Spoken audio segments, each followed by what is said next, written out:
Perfect. Thank you so much, Natasha, for joining in today for the live interaction with Global Change Makers. It was great to meet you the other day and learn about the work that you're doing on blue economy. It's very exciting and you have a big job in hand. So tell me one thing. You have been studying and finding solutions for climate change for over a decade now. And what has been your experience like, and what modifications have you observed over the decade? How have we as human race been able to curb climate change?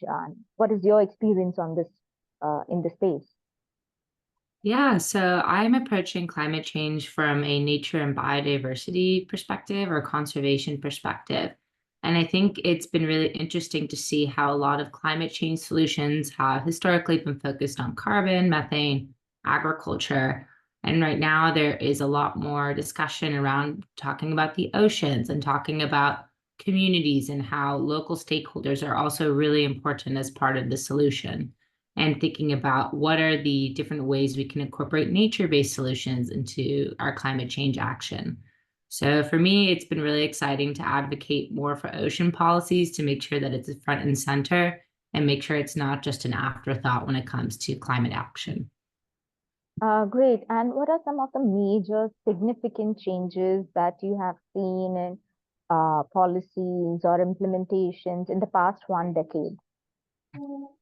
In the past decade, let's see, I know that more recently that there has been some development to incorporate more nature-based solutions or natural capital accounting. And so I'm having some recency bias here, but I know that there are policies in the US have been a little, let's say, subject to administrative changes that have happened here. But I think what's really important is that the White House in the last few years put out a call for more data on ecosystem services for natural capital accounting, because we're trying to help inform economic policies that are also helpful for informing climate policies.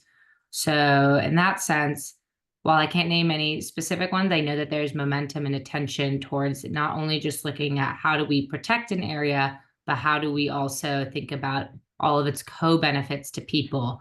What are all the benefits of nature to people, and how can we design policies around that? That's very interesting.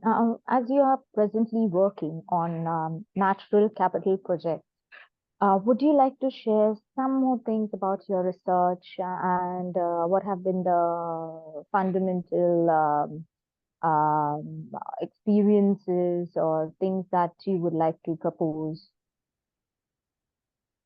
Yeah, so I work with the Natural Capital Project as a geospatial analyst and researcher. And I think what the Natural Capital Project does really well is working with both large decision makers, that could be at the government level, it could be with the multilateral development bank, as well as working with local stakeholders such as communities, local NGOs, to help conduct a analysis. We take biophysical data, we run it through our models, and we figure out what are the ecosystem services and how can we value them.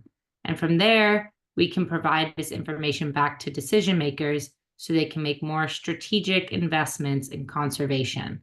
So in a sense, we're acting like consultants, but without giving our own opinion on what should be done. We're saying, with the information you've provided us, this is what we can say the ecosystem services in your area look like. And now you can start to make your decisions on how you want to do any of your land use practice changes or any other type of development planning.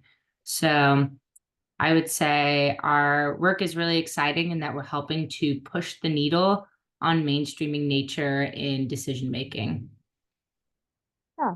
Uh, um, and any project that you would like to cite wherein that needle has been moved? Any specific project that you would like to cite? Yes, so I've been working with our projects in Belize, which has been an ongoing project that the Natural Capital Project has been involved with for almost 2 decades now, or more than 2 decades, I believe. And essentially, what we're doing right now is helping the Belizean government figure out its key performance indicators and associated monitoring, reporting, verification methods for its blue bond. So on one hand, we're doing a really high-level project helping the Belizean government in partnership with the Inter-American Development Bank figure out what are these KPIs and MRVs so that they can show investors they're hitting their targets with their blue bond and hitting their conservation goals. On the other side, I'm also working on a project that is engaging with more local stakeholders in the tourism hotspot of Belize. And we're working with local stakeholders, such as fishers, tourism operators, anybody in the area who is affected by the tourism industry, and figuring out what are the nature-based solutions we can work on to help the community be prepared for climate, be prepared to be a coastal resilient community, and how do we make sure that they maintain their livelihoods while also balancing the need for development. So those are two of the projects we've been working on just in Belize, which have been really exciting. Excellent. You mentioned the term called blue bond. Now I know I know, but many others don't know.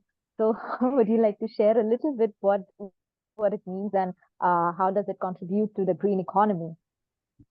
Yeah, so blue bonds are similar to green bonds or sustainability linked bonds, but a blue bond typically is more focused on the blue economy. So it very much ties in with the green economy and other climate incentives, but blue bonds are typically focused on marine spaces and figuring out how can we improve the blue economy, and that can be done through a variety of different methods. It's a very new type of bond. It's very nascent at the moment, and one thing that we're working on Belize in particular is figuring out how can Belize hit its 30 by 30 goals or protecting 30% of its ocean by 2030.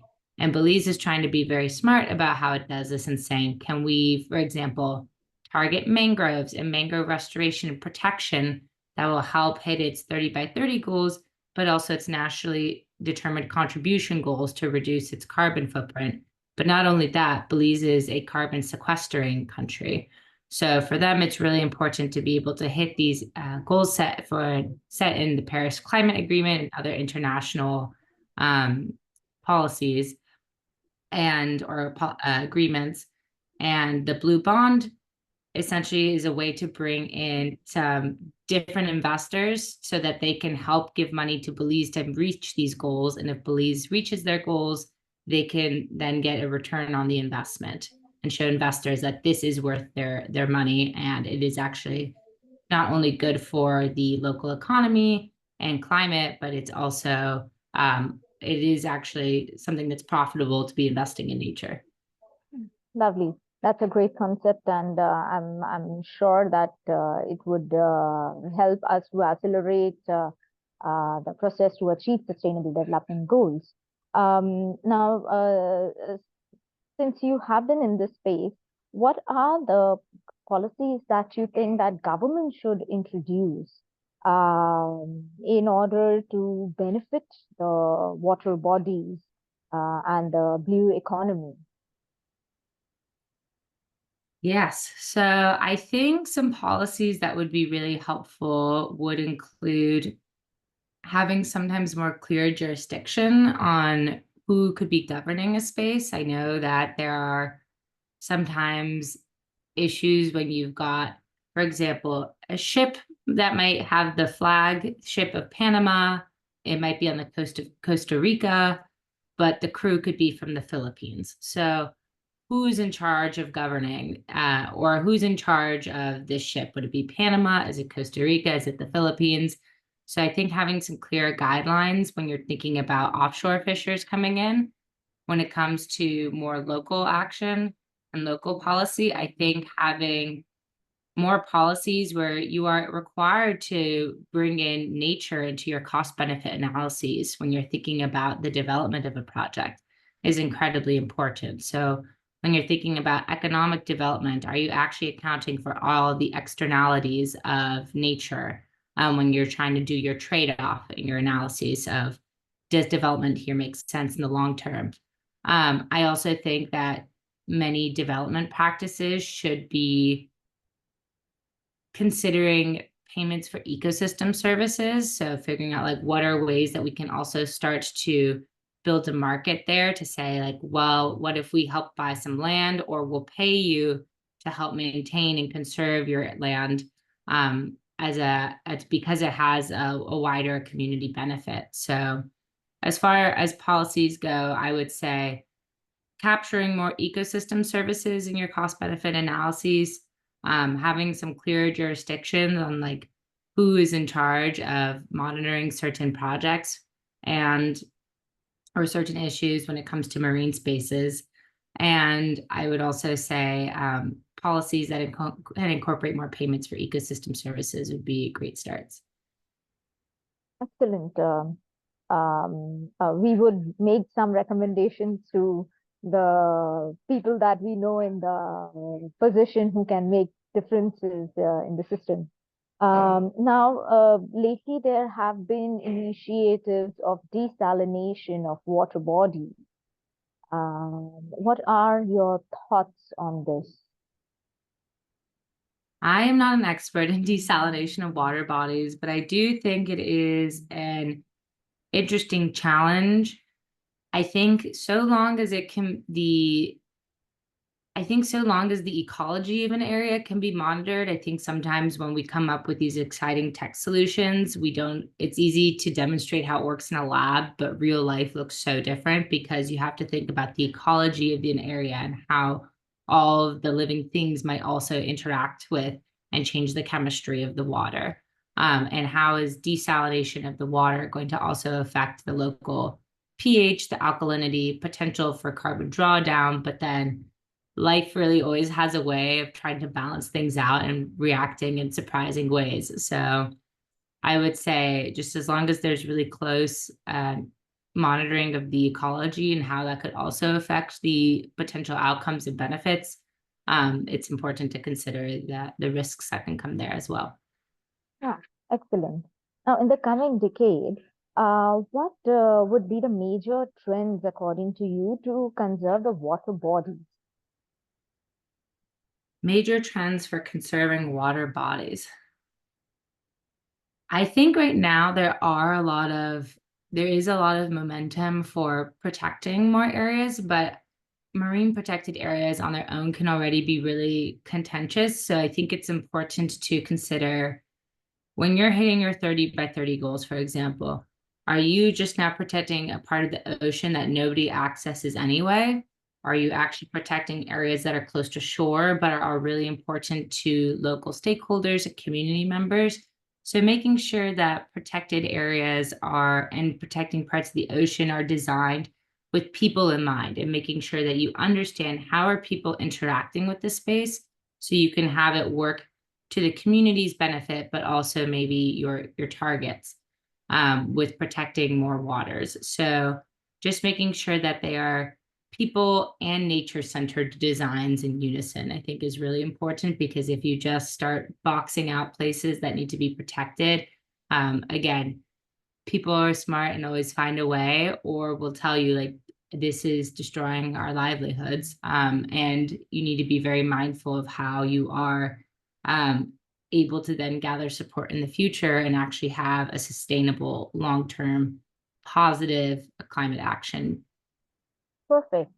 Now, IICSR is a dedicated platform for developing responsible business leaders. What are the major knowledge gaps that you must have observed, and how do you think we can bridge it? Yeah, so what I see oftentimes as a major knowledge gap is having more people that understand both conservation and finance. I think what we really need is more people that can bridge those two worlds. I think you'll often have some conservation practitioners, ecologists who will look at the financing world and say, I don't understand what's happening here, or capitalism is bad, like writ large. Meanwhile, you could have different finance organizations saying, oh, biodiversity credit, that's a hot new buzzword. Let's make a fancy financial model about it, but not really understand how complicated that subject is. And it's not something you can just very simply create a model for. So I think one gap that we really need in business leaders is leaders that really understand the ecology, are willing to listen and learn from conservation practitioners to understand like what is the actual ecology in the space. Um, Leaders that care about social responsibility, because these different programs are not going to sustain in longevity again if you don't have community buy-in and having them also invested in the project and having your local champion who will help push it forward. But then similarly, we need more conservationists who are also leading and understanding how can you bring in different financial models and mechanisms and tools to help leverage their work. How can you bring in more funding? So for example, we talked about the blue bond earlier. There are also different methods like debt for nature swaps have been a really hot topic recently. And whatever it might be, I think it's really important to have people who speak both of these languages and help act as the bridge, because that's, I think, where we're going to start to see some really exciting progress. Great. Thank you. And maybe whenever we curate, I hope you would join us to share your viewpoints also. Yes, I hope so. Great.